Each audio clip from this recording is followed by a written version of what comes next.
একদিনের কথা। নদীর পাড়ের এক শান্ত গ্রামে থাকত ভোলু কুকুর আর টুনি বিড়াল। ভোলু ছিল বড় দায়িত্বশীল, সাহসী আর একটু অলসও বটে। আর টুনি ছিল চালাক, চঞ্চল আর সবসময় কিছু না কিছু পরিকল্পনা করত। একদিন বিকেলে তারা উঠোনে খেলছিল। হঠাৎ টুনি দেখল পুরনো গাছের পাশে একটা চকচকে কিছু মাটির নিচে। ভোলু, এটা কি হতে পারে? ভোলু একটু ঘ্রাণ নিয়ে বলল, মনে হয় পচা হাড়। টুনি হেসে বলল, না রে বোকা, এটা তো ধন হতে পারে। তারা দুজনে খোঁড়া শুরু করলো। অনেক মাটি খুঁড়ে বের হলো এক পুরনো কাঠের বাক্স। ভেতরে দেখল একটা পুরনো চিঠি আর কিছু পুরনো রূপার মুদ্রা। টুনি বলল, চল আমরা গোপনে ভাগ করে নি।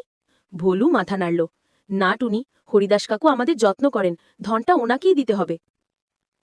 টুনি একটু ভেবে নিল। ভোলুর সততা দেখে তার মন গলে গেল। দুজনে মিলে বাক্সটা নিয়ে গেল কাকুর কাছে। হরিদাস কাকু অবাক হয়ে বললেন, তোমরা তো আমার সবচেয়ে বিশ্বস্ত সঙ্গী। আমি এই ধন গ্রামের স্কুলে দান করব, যাতে গ্রামের বাচ্চারা পড়তে পারে। সেদিন থেকে ভোলু আর টুনি গ্রামের সবার প্রিয় হয়ে গেল। টুনি আর কখনো চালাকি করত না।